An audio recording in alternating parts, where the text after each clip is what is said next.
Olá pessoal! Nessa videoaula nós vamos resolver algumas questões com assuntos que são recorrentes nos últimos anos aí como tema do Enem, ok? Nessa questão do Enem de 2019, né, foi a última prova aplicada, nós vamos trabalhar um pouquinho das propriedades dos elementos e falar um pouquinho sobre radioatividade, né, relacionado à radioatividade. A poluição radioativa compreende mais de 200 nuclídeos, sendo que do ponto de vista do impacto ambiental, destaca-se o Césio 137 e o Estronço 90. Lembra lá do Césio 137, que foi um acidente de Goiânia, de uma cápsula de Césio que foi aberta, né? E morreram algumas pessoas aí pelo contato com o material radioativo. A maior contribuição de radionuclídeos antropogênicos no meio marinho ocorreu durante as décadas de 1950 e 1960, como resultado dos testes nucleares realizados na atmosfera. Nessa época aí, né, os países estavam realizando muitos testes nucleares lá no meio do mar. Por que isso? Porque explodir bomba atômica, você tem uma grande liberação de radiação. Então, no meio marinho, fazendo isso dentro da água, você contém um pouco dessa radiação dentro da água. Mas não quer dizer que não seja prejudicial para toda a fauna e flora marinha que está ali no entorno.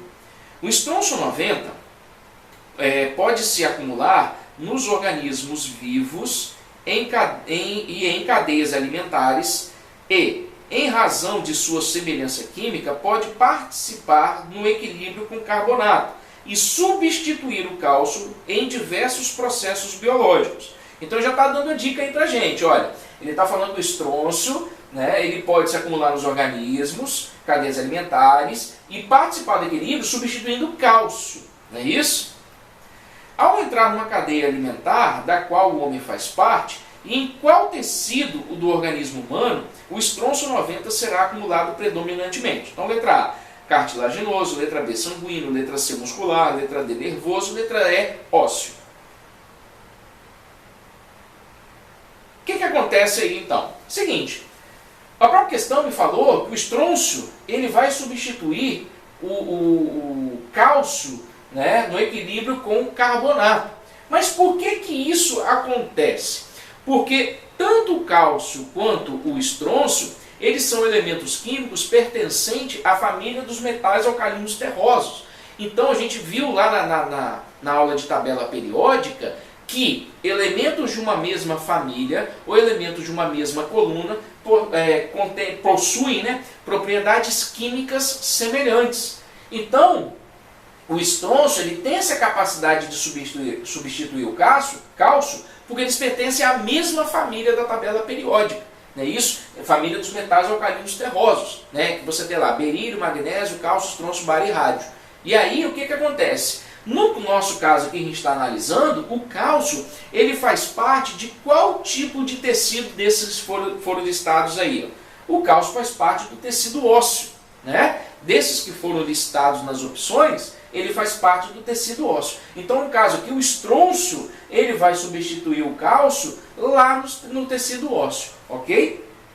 Resposta, então, a letra E. No Enem de 2017, nós vamos trabalhar aqui uma questãozinha que envolve um pouquinho de análise imediata, né, que é aquela separação de componentes de misturas, e óleos essenciais. O que são os óleos essenciais? São aquelas substâncias orgânicas utilizadas como odoríferas. Exemplo, essência de perfume. Essência de perfume, ela é um óleo essencial. Por quê? Porque é uma substância que veio, normalmente ela é extraída de uma planta e ela tem um odor. Agora, tem um outro detalhe que a gente vai analisar aqui também na questão. Essa substância, ela para poder você sentir esse odor, essa substância ela tem que vaporizar. Né? Se o óleo estiver lá quietinho, essa substância não vai chegar até o seu nariz. Então ela tem que chegar até o seu nariz. Para isso ela tem que volatilizar, ela tem que evaporar. Na Idade Média, para elaborar preparados a partir de plantas produtoras de óleos essenciais, as coletas das espécies eram realizadas ao raiar do dia. Naquela época, essa prática era fundamentada misticamente pelo efeito mágico dos raios lunares. que seria anulado pela emissão dos raios solares, né? Logo ali no iníciozinho da manhã.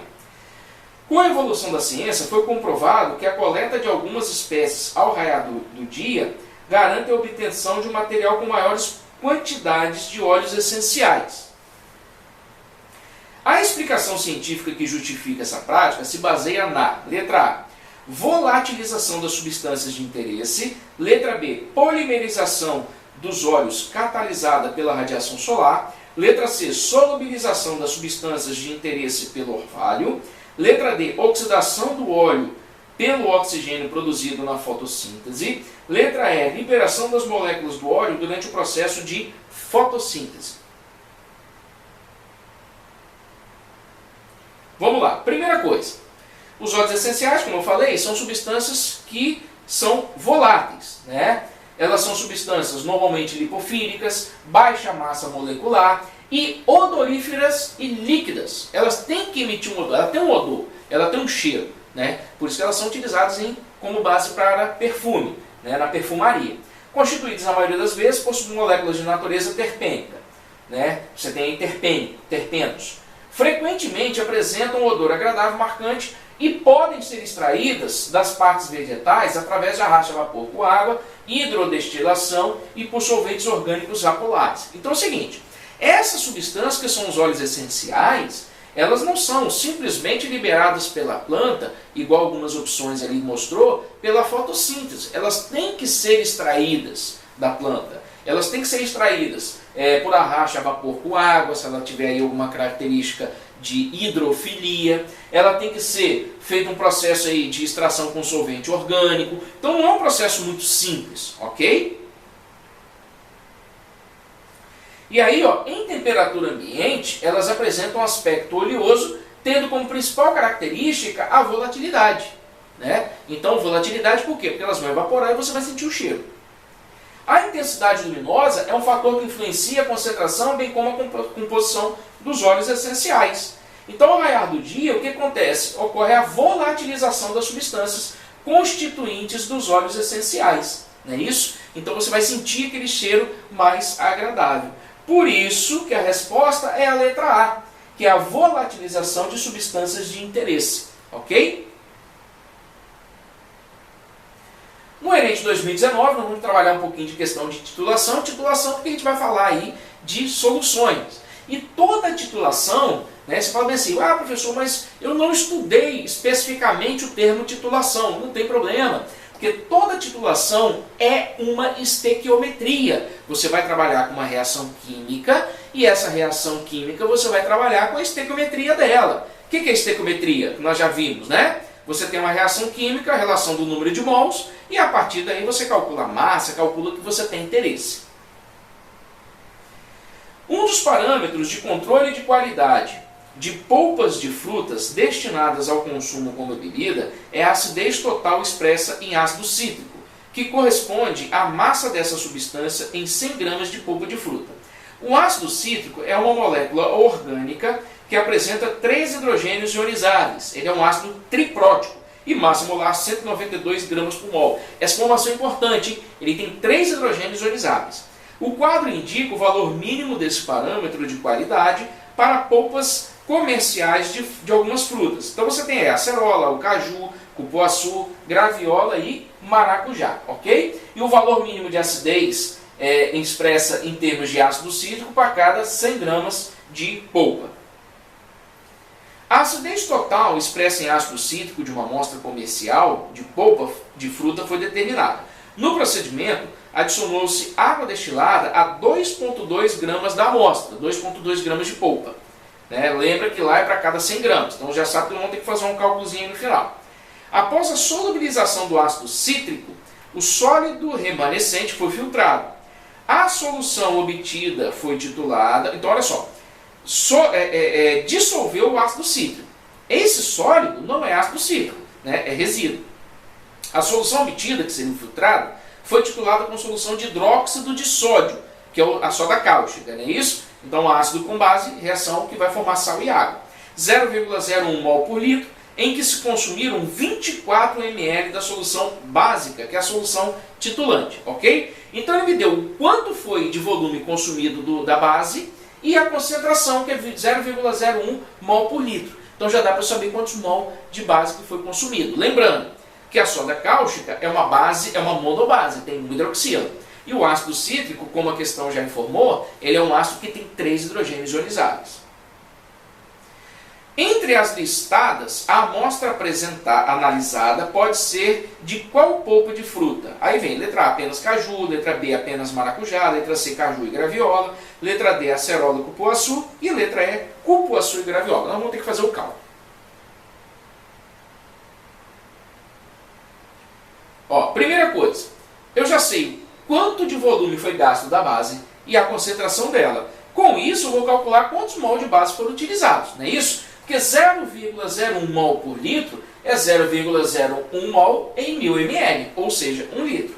24 ml que foi gasto, eu vou ter aí ó, 24 vezes 10 elevado a menos 5 mol de NaOH. Perceba que eu não coloquei isso aqui em notação científica, por quê? Porque eu vou usar esse número para fazer outro cálculo. Eu não preciso, não é a resposta ainda da questão.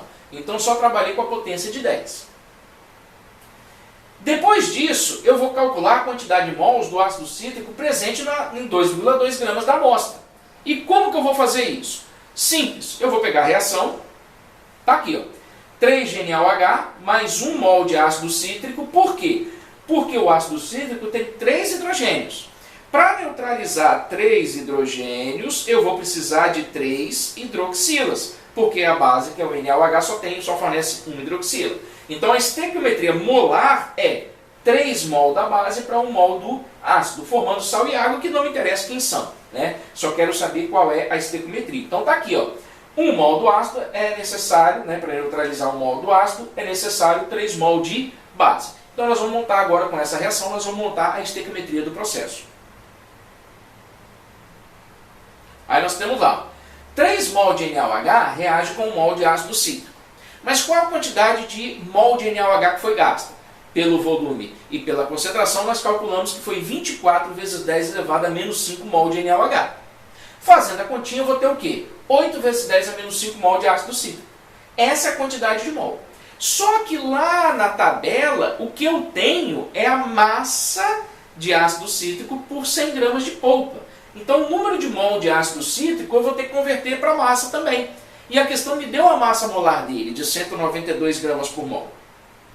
Então tá aqui, ó, calculando a massa de ácido cítrico que reagiu, né? Ou seja, que existente nos 2,2 gramas de polpa, vai dar o seguinte, tá lá.